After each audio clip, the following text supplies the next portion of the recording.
Gente, quem estava aqui semana passada, levanta a mão. Quem saiu daqui abençoado pela palavra de semana passada? Quem está aqui, quem ficou feliz de ouvir sobre a Deus que busca os perdidos? Amém? Então por que vocês não procuraram a Dona Carmen para dar um nome para ela?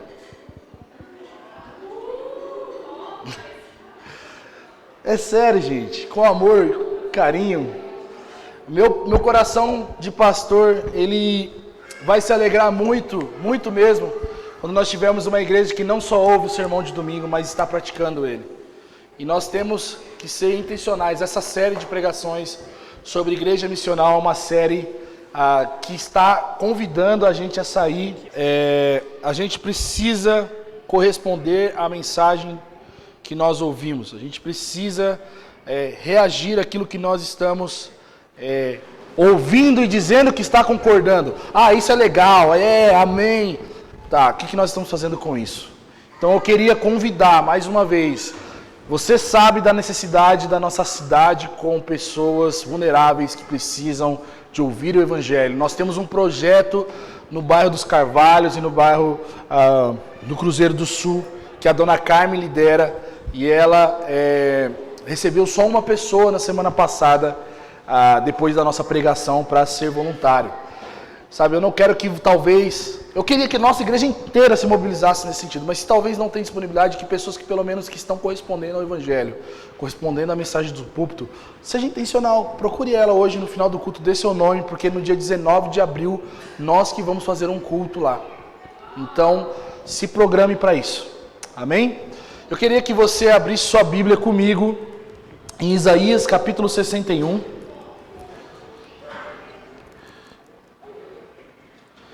Isaías capítulo 61, versículo 1 até o versículo 4, diz assim: O Espírito do Senhor Deus está sobre mim, porque o Senhor me ungiu para pregar as boas novas aos oprimidos. Enviou-me a restaurar os de coração abatido, a proclamar liberdade aos cativos e pôr os presos em liberdade, a proclamar o ano aceitável do Senhor e o dia da vingança do nosso Deus, a consolar todos os tristes, a ordenar que se dê uma coroa em vez de cinzas, óleo de alegria em vez de pranto, vestes de louvor em vez de espírito angustiado aos que choram em Sião, a fim de que se chame carvalho de justiça, plantação do Senhor, para que ele seja glorificado. Eles edificarão as antigas ruínas, restaurarão os lugares antes destruídos e reedificarão as cidades assoladas, os lugares devastados de muitas gerações. Amém? Semana passada nós falamos sobre o Deus que ama os perdidos. E esse Deus é o Deus que veio atrás dos mesmos por meio de Cristo Jesus. Ele veio atrás dos perdidos dele. A missão da igreja é primariamente, meus irmãos, a missão de Deus. E a missão de Deus é justamente a encontrar os perdidos. Essa missão, deixa o seu pai pregar, rapaz. Ela é compartilhada com a gente por meio da graça de Jesus, por meio de fazer da gente seu povo. E o objetivo da missão da igreja é o mesmo que a missão de Jesus: ir atrás dos perdidos. Nós vimos que Deus, Ele deseja e Ele ama tanto os perdidos, e a maior prova disso, meus irmãos, é que nós agora estamos encontrados, inseridos na família de Deus, mas nós éramos esses perdidos. Nós somos parte do povo de Deus. Nós não somos mais pecadores. Nós não somos mais pessoas sem um destino, sem um lugar para pertencer. Nós somos filhos adotivos de Deus. E isso é a prova de que Deus ama perdidos. Nós éramos perdidos, meus irmãos. E todo perdido pertence a um lugar. Na semana passada nós usamos da parábola da dracma e da ovelha perdida. A ovelha, ela pertence ao aprisco e ao rebanho, a dracma, a corrente, a diadema, e os perdidos, as pessoas perdidas, pertencem à família de Deus, à igreja de Cristo. E é por isso que a missão de Deus é nossa missão, e a nossa missão é encontrar perdidos. Como nós podemos realizar essa missão, ou qual é a maneira correta de ir fazer missão, meus irmãos? Existe uma maneira correta, existe uma maneira bíblica que nós podemos dizer que a missão deve ser executada, né? Nós podemos ser muito criativos, nós podemos usar de teatro, podemos usar da arte, podemos usar das articulações em palavras, nós podemos ser bons naquilo que nós fazemos para evangelismo. Mas existe uma maneira, a velha maneira de garantir que os perdidos sejam salvos, os perdidos sejam encontrados. E é a pregação do evangelho. Nós não dependemos necessariamente de habilidades, não depende necessariamente daquilo que nós fazemos para que a missão tenha sucesso. Depende de uma coisa: Deus amar os perdidos. E porque nós sabemos que Deus ama os perdidos, o sucesso da missão, meus irmãos, de sermos missionários, ele é garantido porque nós temos um Deus missionário. Um Deus que saiu do seu trono de glória e veio atrás de nós. Ele fez a sua missão e ele provê maneiras de que nós viemos fazer a missão assim como ele fez. Então, quando nós falamos sobre igreja missional, nós precisamos entender que mais interessado na missão não é o pastor ou um departamento de evangelismo. Deus é interessado em sua missão. E nós nos envolvemos nela porque Deus nos chama a nos envolver nela. E ser missionário não é coisa de pessoas seletas, do Caco e da Ana que vão. É coisa da igreja inteira, porque nós somos filhos de um Deus missionário. É aquela coisa, o filho do missionário tem missionário. Por mais que seja um grande dilema, é a realidade. Ele não pediu para nascer numa família de missionário, mas ele nasceu. Então ele é missionário junto com o pai. E amanhã, da mesma maneira que nós, como adotados por Deus, somos missionários, porque nosso Deus tem uma missão. Quando nós lemos Isaías 61, esse texto ele é um texto messiânico, que ele tem dupla aplicação. E aqui entra um dilema, né? Porque quando nós olhamos para os textos, por exemplo, proféticos de Isaías, Ezequiel, Daniel e outros textos, Jeremias, né? Nós vemos a dupla aplicação desse texto e às vezes a gente só pensa que existe só aplicação para a gente, ou só para uma coisa determinada, né? E esse é o dilema da teologia bíblica, que quando a gente vai ler, a gente fala, será que esse texto está falando sobre Jesus, sobre a igreja, sobre Israel, sobre mim? Eu posso usar ele para mim? Como que a gente vai fazer? Bom, esse é o dilema. Uma vez eu perguntei para ele, cara, como que eu faço para interpretar o texto da melhor maneira? Ele, cara, não tem como você ter toda a exatidão, porque o texto ele é cheio de riquezas, ele fala de coisas tão reais e tão literais para o Messias, mas ele também é tão real e aplicável para o povo de Deus.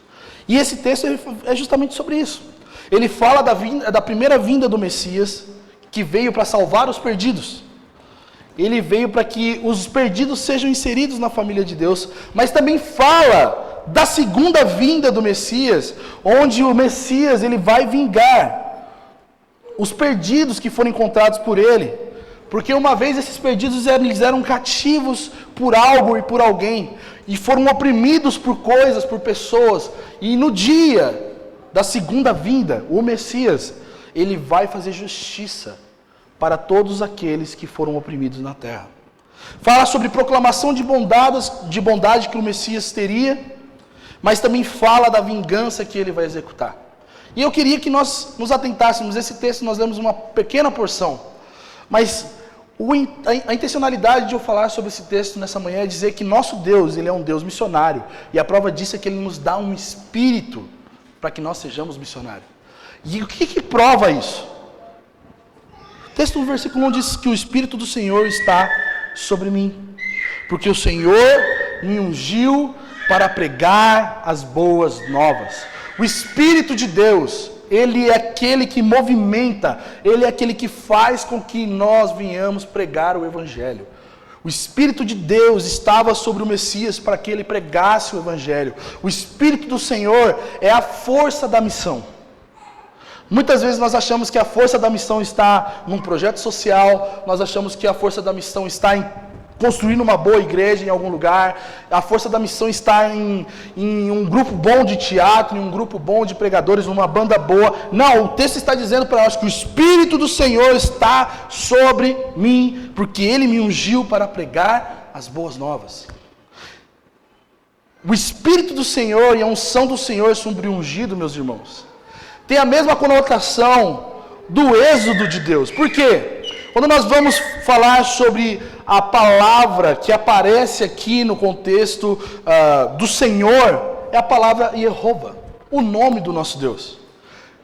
Só que esse nome foi apresentado pela primeira vez a um outro cara, um outro personagem, lá em Êxodo capítulo 3, que comissionou ele para uma missão. O êxodo do Egito. A missão do ungido, a missão do Messias, é a mesma missão que Moisés teve de libertar o povo do Egito. E eles eram impulsionados pela mesma pessoa, o próprio Deus. O sentido de missão aqui, meus irmãos, é de um êxodo. É de nós tirarmos pessoas de um lugar e levar para outro. É de tirarmos de uma posição decaída e levar para uma posição elevada. É sair de um lugar de prisão e sofrimento e ir para um lugar de bonança. Sair de uma escravidão e ir para um lugar em que você agora não é mais escravo, mas você é nação santa, povo escolhido de Deus. Deus, Ele faz e deseja isso. Ele fez isso conosco e Ele quer fazer isso com outras pessoas. Quer fazer com que, da mesma maneira que Ele agiu poderosamente sobre o Egito, Ele haja novamente nos nossos dias, salvando os perdidos, trazendo o seu povo para o lugar que é devido. E quando nós falamos sobre estar ungido, a unção ela tem um propósito nesse texto. Porque diz que o Senhor ungiu para pregar as boas novas aos oprimidos. Pega essa parte, a unção do Senhor para pregar boas novas. O Senhor derramou do seu óleo, Ele consagrou o seu ungido para a missão de pregar. Anunciar as notícias, a boa notícia do reino do Senhor, com alegre motivação, porque isso que significa a palavra pregar. A palavra pregar no original é a palavra bazar, e o termo hebraico para boas novas tem sua raiz primitiva em ser fresco. Isso deve nos lembrar, meus irmãos, que o Evangelho, ele provê para nós, quando nós ouvimos, o frescor do reino de Deus chegou para nós. O frescor de Deus, a boa notícia, existe esperança em um mundo caído, opressor sobre as nossas realidades. O Evangelho tem essa sensação de, nossa, que bom que nós recebemos essa notícia. Ela é um consolo para a alma do homem perdido. E essa mesma palavra, bazar, é o que dá sentido à atitude de Miriam quando sai do Egito, atravessando o Mar Vermelho. Ela começa a convidar as mulheres com seu tamborim a dançar e celebrar diante de Deus a vitória que eles tinham recebido. Porque a palavra pregar, além de falar sobre a boa nova, é um convite. Mas é um convite para quê? Nesse caso que nós vemos que o convite do Evangelho é o mesmo convite que Miriam. Vamos celebrar a vitória que o nosso Deus deu para nós, nos tirando do cativeiro da escravidão. O Evangelho tem essa conotação de alegria, de vitória para os derrotados e entristecidos. É a notícia e o chamado a uma vida alegre no reino de Deus. É um convite de ajuntamento para o reino que vem, meus irmãos. Nós só fomos salvos, estamos inseridos na família de Deus por causa do Evangelho. Se nós não tivéssemos sido afetados pela realidade do Evangelho, nós não estaríamos aqui. Nós não seríamos parte do povo de Deus. Nós não seríamos o que nós somos, nação eleita de Deus. Povo que tem o Espírito derramado sobre eles. O Evangelho tem essa conotação de alegria, de frescor, de falar, vamos celebrar juntos, porque agora nós não estamos mais debaixo do jugo de Satanás e seus demônios. Nós estamos debaixo da sombra do Onipotente, do Altíssimo. Nós somos alegres porque Deus nos salvou. Meus irmãos, essa é a mensagem que muitos estão esperando ouvir, precisam ouvir. Sai do cativeiro, porque Deus já pagou o preço para vocês saírem, vem para a sombra do Onipotente.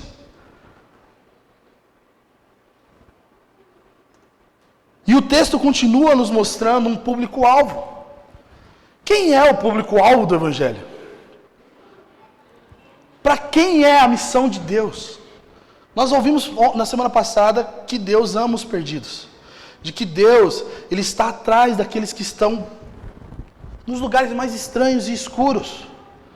De que o nosso Deus é um Deus missionário. De que o nosso Deus, Ele ama os perdidos. Mas agora, pensa bem comigo.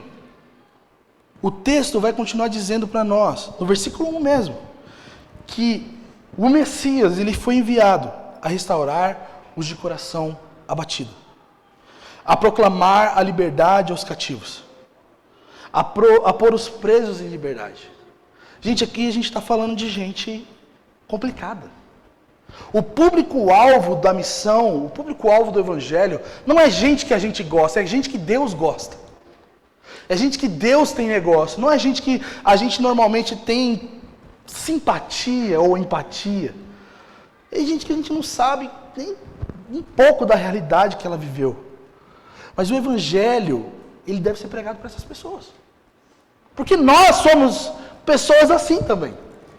Nós somos aqueles que estávamos nas nossas dificuldades, nos nossos cenários críticos. Nós estávamos perdidos, meus irmãos. Nós estávamos na nossa realidade ultrapassada. Mas nós fomos alcançados por esse Evangelho. E o texto vai dizer para nós que Deus enviou o seu Messias a restaurar os de coração abatido. Antes de restaurar os de coração abatido, o texto vai dizer que as boas novas são para os oprimidos. E o que seriam os oprimidos? A palavra oprimido, ela tem uma conotação, além de uma pessoa triste, né, e oprimida por um sistema, são pessoas que estão sem a capacidade de sair de um cenário por meios próprios. São os vulneráveis. São as pessoas que a vida surrou elas. São as pessoas que a vida machucou elas.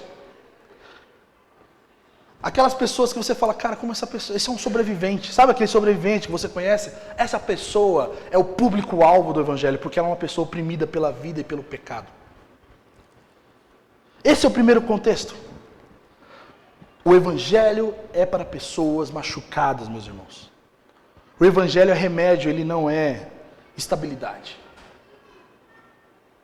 O Evangelho é cura para os doentes. E quando o profeta ele começa a dizer que ele foi enviado para restaurar os de coração abatido. Quem são os de coração abatido? São aqueles que são moribundos, aqueles que estão com dificuldades em se ver felizes. Aqueles que estão em depressão e melancolia. O Evangelho é a boa notícia para aqueles que estão em tristeza. E somente o Evangelho e a unção do Messias pode restaurar essas pessoas. E sabe o que é mais legal também? Nesse texto vai dizer que ele foi enviado a proclamar liberdade aos cativos e a pôr os presos em liberdade. Proclamar liberdade aos cativos fala sobre você e eu termos a atitude de Moisés. Vamos embora porque a porteira está aberta para a gente sair. Vocês não precisam mais ficar aqui. A promessa foi cumprida. Deus nos chamou para sair do Egito. No nosso caso é dizer para aqueles que são pecadores, você não está mais sob a sombra do seu pecado. A luz de Deus veio ao mundo e se encarnou, morreu pelos meus e seus pecados. Agora você e eu, nós não precisamos mais viver nessa realidade. Nós fomos chamados para sair dessa realidade em que nós somos oprimidos pela acusação dos nossos pecados. Nós somos oprimidos por forças demoníacas. Nós somos oprimidos por cenários que o pecado gera ao nosso redor, por conta de abuso, pobreza e todo tipo de trauma. Você e eu, nós não somos mais vítimas desse lugar, porque Cristo Jesus pagou o preço para nós sairmos desse lugar. Essa é a mensagem do Evangelho. É chegar a essas pessoas e falar, vamos. Jesus já abriu o caminho para nós termos acesso ao Pai. E aqui é muito interessante porque parece que foi um pleonasmo, uma repetição desse texto. Porque ele fala, pôr em liberdade, proclamar a liberdade aos cativos e pôr os presos em liberdade. Porque a mesma palavra é usada nesse momento para cativos e liberdade. Liberdade aos cativos e pôr os presos em liberdade é a mesma palavra. Só que essa palavra no hebraico, e agora meu esboço travou, eu estou pregando aqui do que eu lembro, que Deus nos ajude, tá? Essa palavra no hebraico, ela tem a conotação de você libertar pessoas de opressões. O Messias veio para libertar o povo da opressão espiritual que existia sobre o seu povo. É falar para demônios, vá embora porque o reino de Deus chegou. É falar para enfermos, seja curado porque o reino de Deus chegou. Porque o contexto da palavra fala sobre abrir olhos e abrir ouvidos. Ou seja, manifestação de sinais e curas. O Evangelho é acompanhado por maravilhas, meus irmãos. O Evangelho não é um discurso que nós falamos e esperamos as pessoas assimilarem. O Evangelho é poder de Deus para todo aquele que crê. E se é poder, nós podemos manifestar poder, porque o Espírito do Senhor nos ungiu para pregar o Evangelho. Vocês estão entendendo o peso da responsabilidade e o poder que nós temos em pregar o Evangelho, meus irmãos? A missão ela é garantida não pelas nossas habilidades, mas porque nós já temos uma unção que foi derramada sobre nós. A autoridade para falar com pessoas não está na nossa habilidade ou no nosso currículo, está na unção que está sobre nós. O Espírito do Senhor está sobre mim e Ele me ungiu para pregar as boas novas. O texto vai continuar dizendo para nós, no versículo 2, a proclamar o ano aceitável do Senhor. Mais uma vez, Isaías usa a expressão de proclamar. E aqui, proclamação, meus irmãos, não tem a ver com mera atividade da igreja, como se fosse algo que nós fazemos e nos afastamos, ou algo que não é tão impessoal.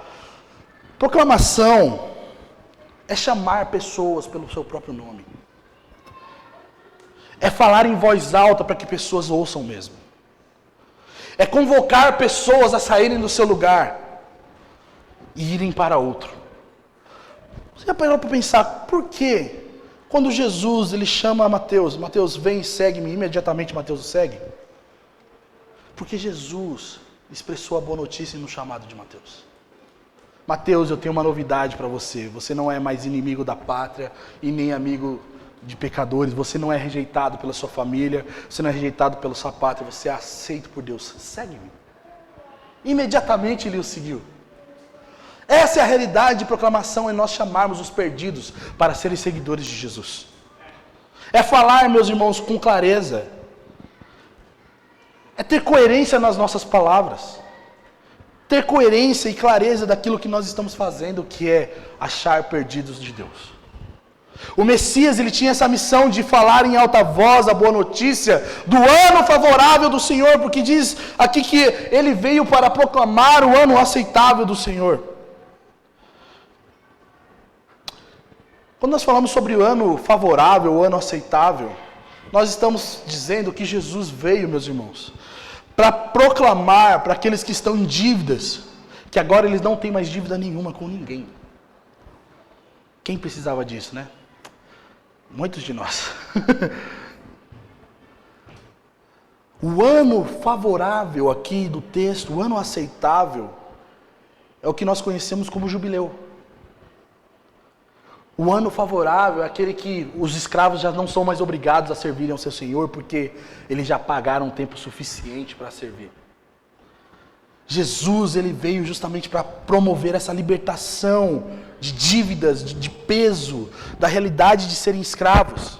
É a realidade de que Cristo está chamando aqueles que estão mais quebrados, aqueles que estão quebrados, machucados, que agora eles não precisam mais viver à sombra dessa realidade.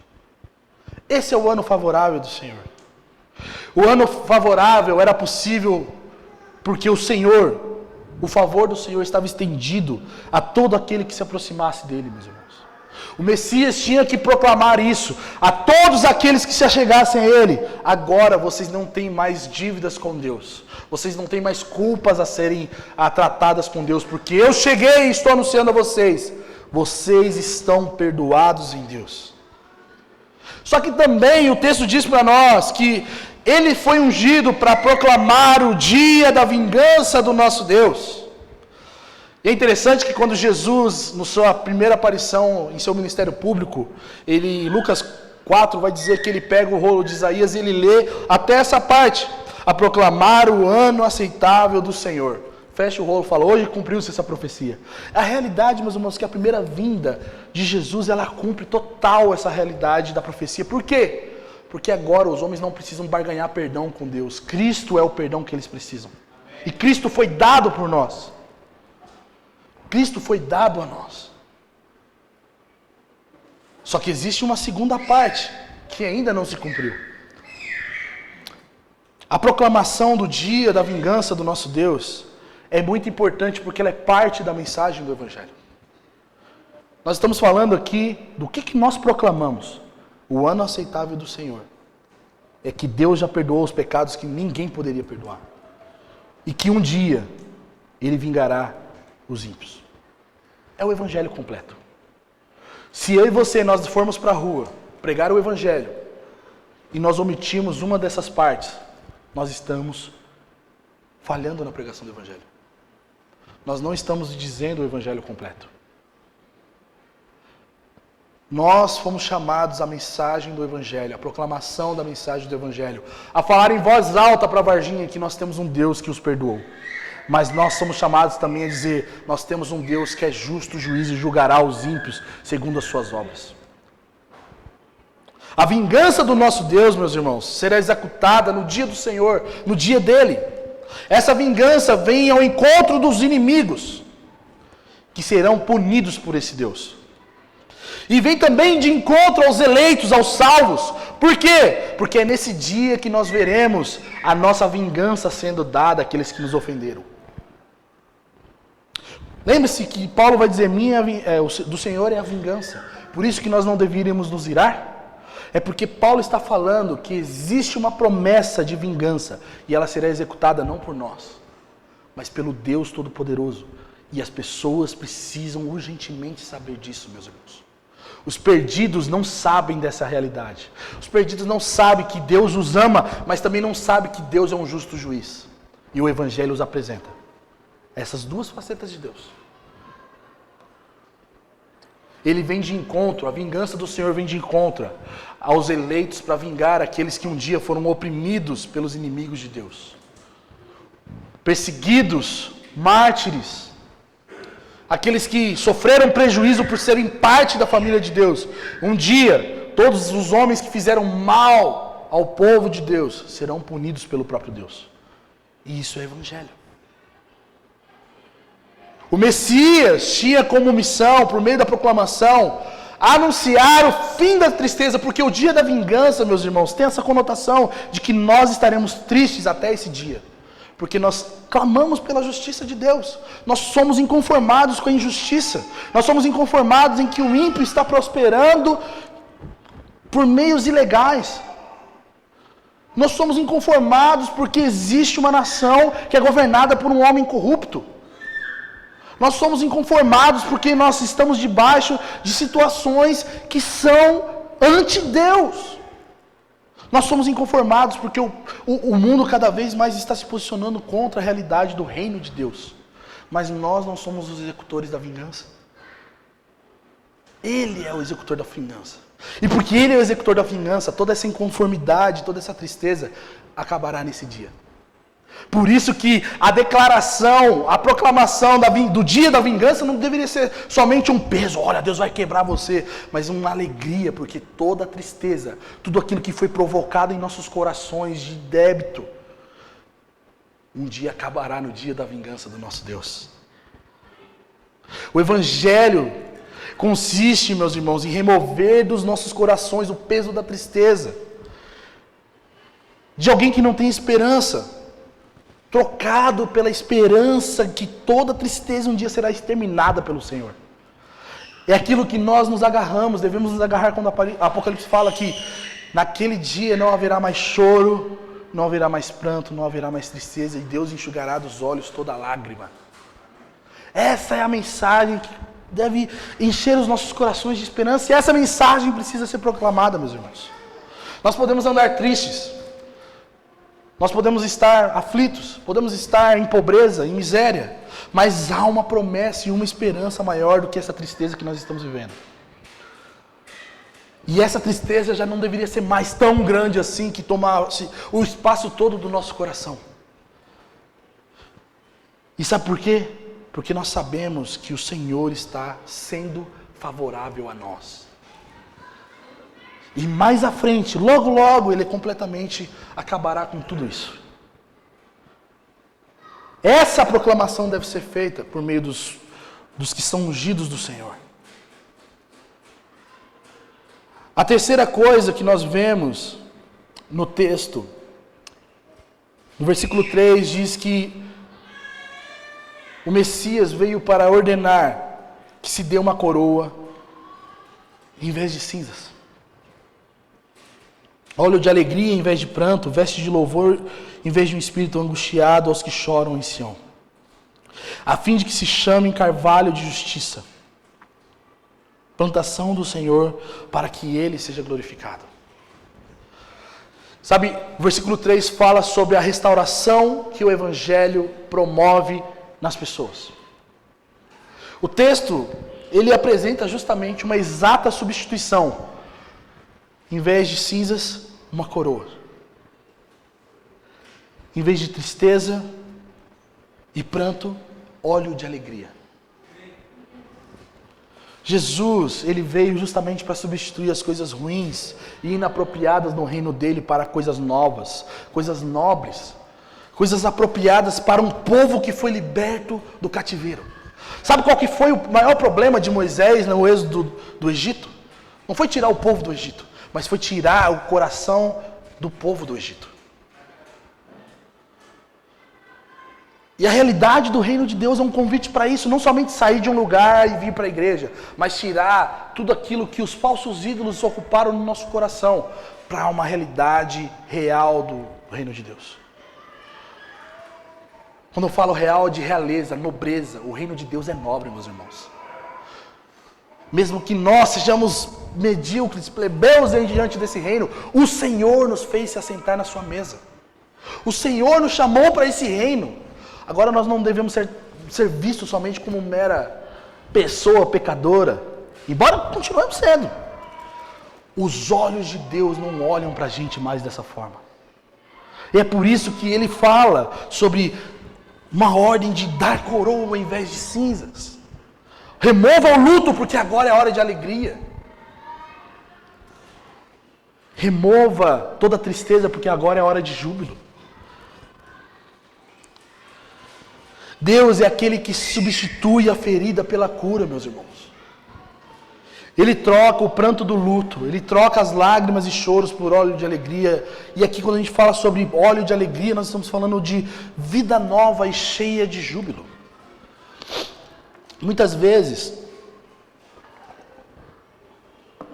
nós como cristãos, nós não sabemos celebrar o valor da salvação.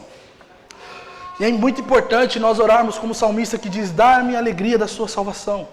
Sabe por quê? Porque às vezes a gente não calcula de onde nós fomos tirados. O real valor da salvação. Nós vivemos a vida como se nós estivéssemos fazendo negócios como todas as pessoas fazem negócio. Nós vivemos a vida como se todo mundo vivesse a vida daquela forma. Não, nós temos motivos para viver a salvação e vida eterna, meus irmãos. Ele troca a realidade da vida apática, sem sentido, cheia de melancolia e depressão, por vestes de louvor. Isso aqui fala da realidade de nosso posicionamento sacerdotal diante de Deus. De que agora eu vir à igreja, ou eu cultuar ao Senhor, é motivo de alegria, de exaltação, de júbilo, porque Ele fala sobre isso. É um louvor responsivo que está sendo dado a Deus pelas suas obras. Meus irmãos, é por isso que quando nós estamos diante de Deus, estamos no culto público, o culto público não é lugar de apatia espiritual. Porque nós somos salvos do pecado, da morte e do inferno. Porque nós somos inseridos na família de Deus. Nós devemos responder a essa obra, a Deus, com louvores altos, com júbilos de alegria, com a certeza de que a salvação pertence ao Senhor e não a nós mesmos, porque se dependesse de nós, nós não seríamos salvos. E aí a beleza desse texto, no versículo 3, mostra que Deus, Ele vai externar toda a restauração que Ele fez em nosso interior com novas vestes. E essas novas vestes indicam uma renovação pessoal no nosso interior e do nosso exterior, meus irmãos. Deus vai encher de beleza aqueles que são renovados pelo Evangelho. Porque a dignidade não é só um fator espiritual que Deus restaura. A dignidade é uma realidade que deve ser mostrada. E é por isso que nós precisamos nos engajar em missão, meus irmãos. Quando nós falamos sobre, por exemplo, cuidar de pessoas vulneráveis, nós não estamos só falando de ir lá e falar, olha, você não vai para o céu e continuará pobre. Nós precisamos prover caminhos de que eles saiam da pobreza. Nós precisamos prover caminhos de que a mulher prostituta tenha roupas adequadas. Nós temos que prover a porta aberta para que aquele que era ladrão e não rouba mais tenha emprego, para que ele não roube mais. A missão, ela é integral nesse sentido, meus irmãos. E desculpe se missão integral foi banalizada pela esquerda, mas a realidade é que o Evangelho, ele é completo para o homem completo, ele não muda só a realidade interior, ele muda tudo. E quando ele muda tudo, esse tudo externo exala a beleza de Deus, exala a obra que Deus fez em nós. E é por isso que nós estamos falando sobre novas vestes. Eu sei que esse texto fala do reino milenar de Jesus. Eu sei que esse texto fala sobre a vinda do nosso Senhor, mas ele está falando que agora o Espírito do Senhor foi derramado para a proclamação das boas novas. E se ele foi derramado sobre nós para a proclamação das boas novas, esse Evangelho deve mudar a realidade externa das pessoas. Pessoas não podem mais viver em vulnerabilidade de saneamento básico, meus irmãos. Quando o Evangelho chega, essa realidade precisa mudar. É por isso que nós vemos pessoas no Nordeste cavando poços. Ah, pregamos o Evangelho, salvamos um monte de nordestino para o céu agora, mas vão ficar na miséria sem água. Não, nós precisamos nos envolver em missão, botar a mão na massa e fazer com que essa realidade interior seja expressa na realidade exterior. Não é sobre ação social, é sobre Evangelho. O efeito do Evangelho no interior sendo exposto para o exterior. O que o texto vai dizer para nós no versículo 3, no final, depois que ele fala que ele faz todas essas coisas. O texto vai dizer que depois que ele vai dar vestes novas, coroa em lugar de cinzas, óleo de alegria, isso tudo tem um propósito. A fim de serem chamados carvalhos de justiça, plantação do Senhor, para que ele seja glorificado. O Messias, meus irmãos, ele fará a sua obra por completo e não somente deixarão coisas melhores. Ele vai acabar aquilo que ele terminou. E ele vai fazer a exibição disso por meio do seu povo. Ele dará uma nova identidade, uma nova posição diante de Deus e das pessoas. Um novo nome aqui, que ele vai falar que eles vão ser chamados carvalho de justiça, representa uma nova identidade, uma nova vida, uma nova natureza, com novas potencialidades. Deus, ele nos deu uma nova natureza quando nós viemos até Cristo. O velho homem morreu, agora nós temos a natureza de Cristo.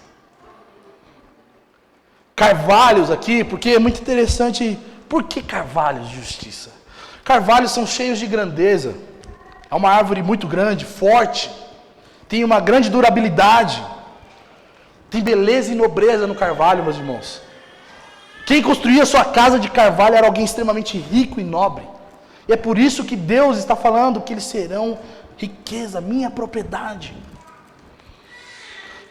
São qualidades distintas do carvalho para outras árvores. Isso demonstra que o povo de Deus, o povo salvo, os perdidos quando são encontrados, eles encontram o seu real valor em Deus. O valor da nobreza, o valor de honra, que Deus dá para eles. E quando isso acontece, meus irmãos, sabe o que acontece? Essas pessoas não são supervalorizadas, estimadas. Quem é estimado é o Senhor. Porque o Messias é louvado pela graciosidade e qualidade de fazer algo desprezível em algo belo e perfeito. Quando nós vemos pessoas se chegarem ao Senhor, sendo salvas e tornando-se pessoas nobres e belas, construindo famílias, sendo pessoas honestas, essas pessoas não devem ser adoradas. Quem deve ser adorado é o Deus que fez isso nelas. E é isso que acontece quando nós vemos o testemunho de pessoas perdidas sendo encontradas pelo Senhor testemunhando. O Senhor é engrandecido e louvado por meio dos perdidos, meus irmãos. Quando nós falamos que o carvalho vai ser chamado carvalho de justiça, justiça fala a respeito da posição que Deus dará a eles diante dele. Irmãos, pense bem que aqueles que são oprimidos, perdidos, destruídos, agora são colocados como pessoas justas diante de Deus. Não é mais oprimidos, não é mais a realidade passada, é aquilo que Deus declarou sobre eles. Carvalho de justiça, plantio do Senhor, minha propriedade. Vocês não são mais dominados pela dor, vocês não são mais dominados pelo trauma, vocês não são dominados pelo que vocês faziam, que faziam com que eu abominasse vocês. Vocês são agora meu plantio. E tudo que essas pessoas fazem, meus irmãos, glorifica o Messias, mostrando que a obra de Cristo, ela é completa. Ela não salva o interior, mas salva tudo que eles salva até as ações desses homens e mulheres. O versículo 4 vai dizer: eles edificarão as antigas ruínas, restaurarão os lugares antes destruídos e reedificarão as cidades assoladas, os lugares devastados de muitas gerações. Aqueles que eram perdidos, agora têm um papel muito importante na construção do reino dos céus. No reino desse Messias que é ungido pelo Senhor. E a partir da nova natureza que eles recebem, eles são capazes de realizar coisas que eles não poderiam fazer. Eu sei que isso fala sobre a restauração do reino de Deus, ou a chegada do reino de Deus no fim dos tempos. Isso fala sobre o milênio. Isso acontecerá no milênio. Mas eu creio que agora também, Deus, por meio de uma nova vida no Espírito, Ele capacita aqueles que viverem em ruínas da vida, meus irmãos, para que eles sejam capazes de construir coisas belas para Deus. É por isso que nós vemos, por exemplo, mulheres que foram abandonadas pelos seus pais, vindo de contextos totalmente diferentes, agora sendo casadas e tendo família, abençoadas por Deus. É por isso que nós vemos pessoas órfãos agora sendo bons pais. É por isso que nós vemos pessoas que vieram de um cenário tão ruim, mas tão ruim, mas porque agora a vida de Cristo está neles, eles podem fazer com que aquilo que gerações foi horrível. Sabe, meus irmãos, eu conheço pessoas que vieram de família de pai, mãe, vovó, bisavô, cenários de divórcio, cenários de caos, mas hoje vivem em família. Isso fala sobre essa realidade de que agora, porque nós temos o Espírito de Deus, nós estamos inseridos no reino de Deus, nós podemos e vamos construir algo diferente do que as gerações passadas, porque Deus nos capacitou para isso. É por isso que nós vemos pessoas que vieram de contextos miseráveis, sendo intencionais e bem-sucedidas nos seus negócios, não porque tiveram um padrinhamento, mas porque foram encontradas pelo Evangelho e entenderam que Deus a capacita para que eles façam tudo para a glória de Deus. É por isso que quando você encontra pessoas assim, que realmente foram convertidas, eles atribuem tudo que eles têm à glória de Deus. Eles não são apegados às riquezas. Eles são apegados a Deus que fez deles alguém. Porque antes eles não eram nada. E isso é o poder do Evangelho. E o que nós aprendemos, meus irmãos, com esse texto? Sabendo que o Espírito de Deus é aquele que impulsiona a missão de Deus. A missão do Messias é a missão de Deus, porque o Messias é Deus, a gente sabe disso. E essa missão do Messias é a missão da igreja. Nós, como igrejas, nós somos incumbidos dessa missão. Nós somos corpo de Cristo, somos povo de Deus. Essa missão ela é partilhada em nós. Mas não somente essa missão, a unção que estava sobre o Messias está sobre nós. A autoridade sobre demônios que o Messias tinha está sobre nós. Porque nós não recebemos uma fração do Espírito do Messias, do Espírito que repousou sobre o Messias. Nós recebemos o Espírito Santo por completo, meus irmãos. O público do Messias é o nosso público. E quem é o público do Messias? Nós vimos na semana passada que Jesus estava sentado com publicanos e pecadores. Pessoas oprimidas, pessoas rejeitadas, pessoas difíceis. Os quebrados, os oprimidos, os que estão presos pelo império das trevas, os doentes, são o público do Messias. Esse é o nosso público. Nós precisamos ir atrás dessas pessoas. Nós aprendemos também com esse texto que a missão primária do Messias e da igreja é pregar o Evangelho. Porque o texto vai dizer que ele foi ungido para pregar o Evangelho. A missão primária da igreja é de proclamação, meus irmãos. A proclamação do Evangelho é vital na missão. Sem proclamação não existe missão. Por isso que não existe a possibilidade de nós estarmos fazendo algo missionário sem a pregação do Evangelho. Nós precisamos de ousadia, nós precisamos de força, nós precisamos de integridade, nós precisamos de Deus para pregar o Evangelho. Em um mundo em que todo mundo é voz, meus irmãos, a voz do Evangelho deve ser mais alta que todas as vozes. Maior e mais firme que qualquer outra voz que exista nesse mundo. Porque ela é a única voz que pode libertar os cativos.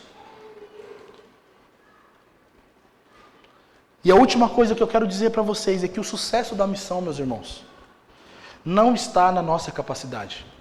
E nós aprendemos isso porque o Espírito do Senhor ungiu. O Espírito Santo é quem nos capacita para a missão. E por isso nós devemos nos desvencilhar de qualquer método e seguir em frente, confiantes na realidade de que nós somos cheios do Espírito Santo e que esse Espírito Santo garante o sucesso da missão. E aí entra uma coisa muito séria.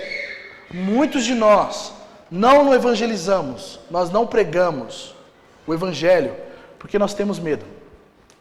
Porque nós temos vergonha, porque nós estamos cheios de confiança em nossas habilidades, ao ponto de dizer, eu não tenho habilidade para falar com pessoas estranhas. Isso é uma confiança na habilidade que você tem, ou na sua debilidade. Nós estamos confiantes no nosso carisma, ou desconfiados dele. Só que a pregação do Evangelho é para os quebrados e incapazes. Quebrados e incapazes que receberam o Espírito Santo. Então, meu amigo, todas as desculpas que eu e você usamos para não falar o Evangelho para pessoas, elas estão movidas por justiça própria.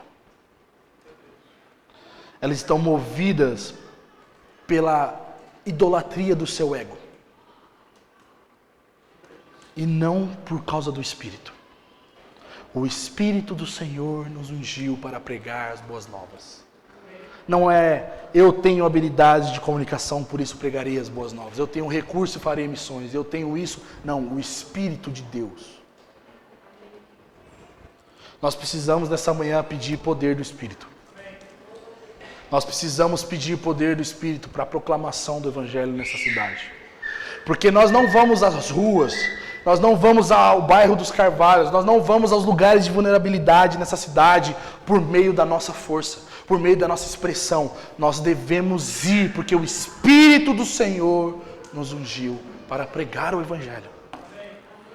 Meus irmãos, o meu convite a vocês nessa manhã é a vocês reagirem a isso, em arrependimento, porque nós somos omissos com a realidade da pregação do Evangelho, porque nós achamos que essa realidade, ela é movida pelas nossas habilidades. Nós precisamos pedir perdão ao Senhor, mas também nós pedimos nessa manhã revestimento de poder do Espírito. Nós precisamos de poder do Espírito para libertar cativos, para curar os cegos. Nós precisamos de poder do Espírito para pregar com fervor o Evangelho, pois proclamação do Evangelho, a palavra proclamar envolve fervor.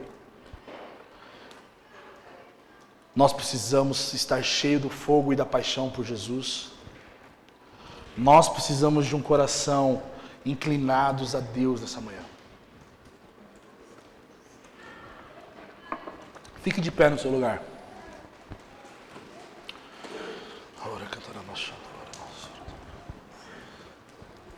Eu não sei como você talvez veio para cá nessa manhã.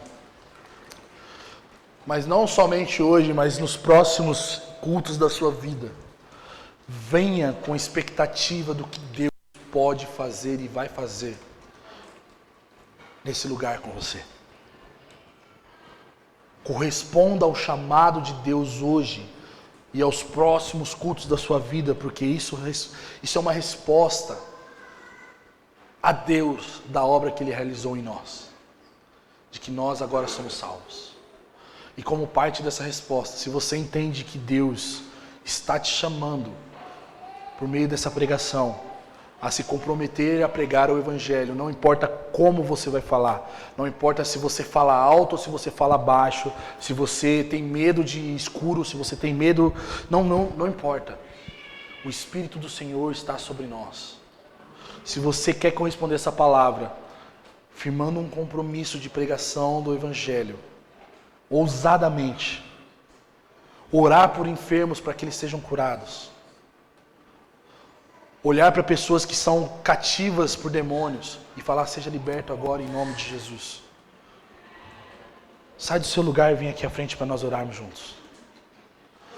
E quando eu falo de demônio, sabe o que é interessante? Eu estava até conversando com a Tal e com o Rodrigo esses dias. Às vezes a gente é sensacionista no lado negro da força, né? A gente acha, não tem mais demônio. Gente, tem tanta gente encapetada no mundo. Tem tanta gente que está esperando o frescor do Evangelho atingi-los. Só que para isso acontecer, nós precisamos nos posicionar hoje diante de Deus. Então corresponda agora. Se você quer poder de Deus, sai do seu lugar. Nós não precisamos de apelos emocionais. Eu não vou. Todos os músicos estão aqui mesmo. Mas nós vamos buscar o poder do Espírito nessa manhã.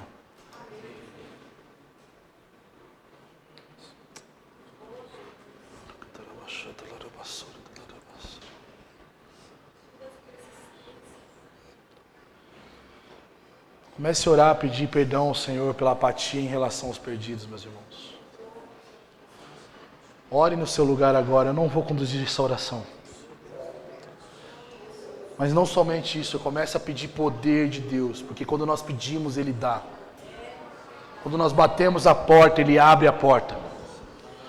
Peça dons espirituais. Quando nós batemos a porta, Ele há de abrir.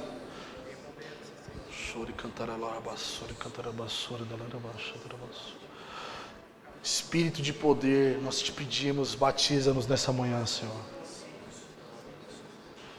Batiza essa igreja, Senhor. O Senhor disse que o Senhor ungiu o seu povo para a pregação das boas novas. O Senhor ungiu o corpo do Messias para a pregação do Evangelho, Senhor. Ajuda-nos agora a compreender esse mistério, Senhor. Ajuda-nos a corresponder pedindo mais do Seu Espírito, Senhor. Nós nos arrependemos, Senhor, porque nós não amamos os perdidos como o Senhor ama, Senhor. Mas o Senhor veio para eles.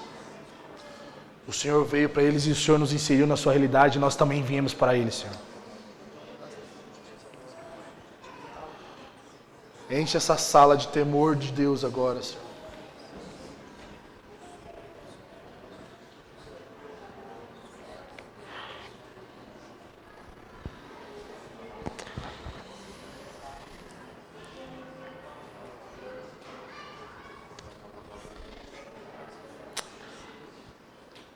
Eu vejo pessoas que vão crescer em autoridade nesses próximos dias. Algumas pessoas vão provar de realidades de que vocês vão falar e pessoas vão começar a ficar com medo daquilo que você está falando. Isso não é uma anomalia, isso é o Espírito de Deus crescendo sobre você agora.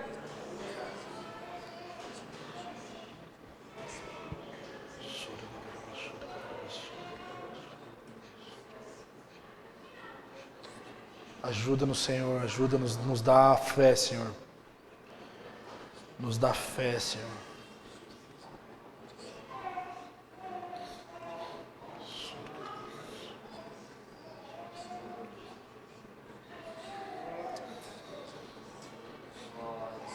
Vem com o seu poder aqui, Senhor.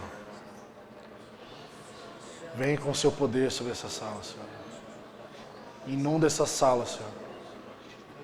Assim como o seu vento soprou sobre Atos, Senhor, sobre o seu cenáculo, Senhor, sopra nesse lugar agora e enche esse povo, Deus.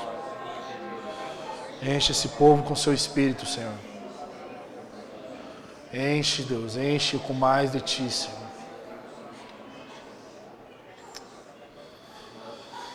Espírito de Deus, nós pedimos, unja-nos, Senhor.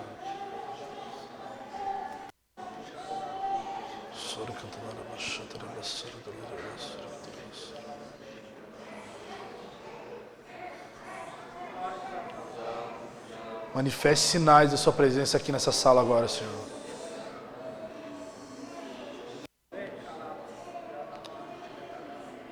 Manifesta agora sinais de cura, sinais de revelação do Senhor, Deus.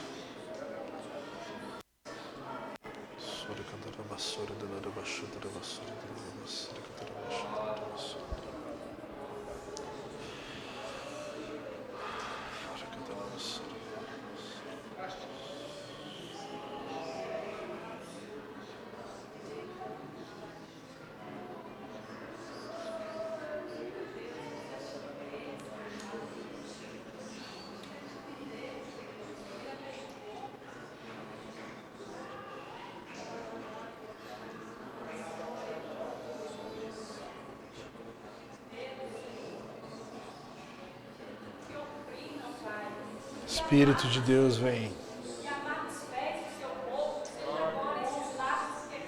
É, Deus.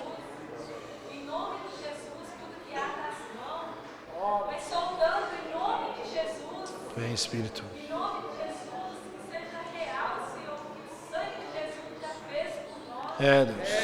Oh, Deus, imprime essa verdade no coração, na mente, mas muda, Senhor, os pensamentos agora, porque diz o Senhor, eu sei que vocês têm pensamento de bem, de paz, de alegria, de passar essa alegria para o outro.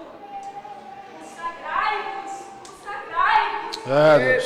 Santificai-vos para que vocês, para que nós vejamos a face, a glória, os sinais, as maravilhas. Amém. Santificai-vos, santificai-vos, para que vejam maravilhas. Oh, Deus. O Senhor nos deu um espírito de temor, mas um espírito de ousadia e intrepidez, Senhor. Ajude-nos a corresponder a isso nessa manhã, Senhor. Ajude-nos, Senhor. Ajude-nos. Tem misericórdia da nossa comunidade, Senhor. Tem misericórdia de nós, Senhor. E encha-nos do seu Espírito. Encha-nos do seu Espírito. Encha-nos com mais Espírito de Deus. Nos dá, Deus, aquilo que Pedro tinha e João, quando disse ao paralítico, levanta e anda. Porque o que eles tinham era poder do Espírito, Senhor. Nós buscamos isso nessa manhã, nesse lugar, Senhor. Ajuda-nos a entendermos que a missão do Senhor não é nossa por mero ativismo, mas porque o poder do Espírito nos impele a viver a missão, Pai. Oro para que o Senhor levante nas faculdades pessoas íntegras, que vão representar, vão falar do reino do Senhor, Deus. Vão ser luz e sal nessa cidade, Senhor. Eu oro, Deus, para que nos hospitais enfermos sejam curados por pessoas daqui, Senhor. Espíritos de enfermidade sejam repelidos pela autoridade do nome de Jesus conferido a essas pessoas aqui, Senhor. Em nome de Jesus. Em nome de Jesus.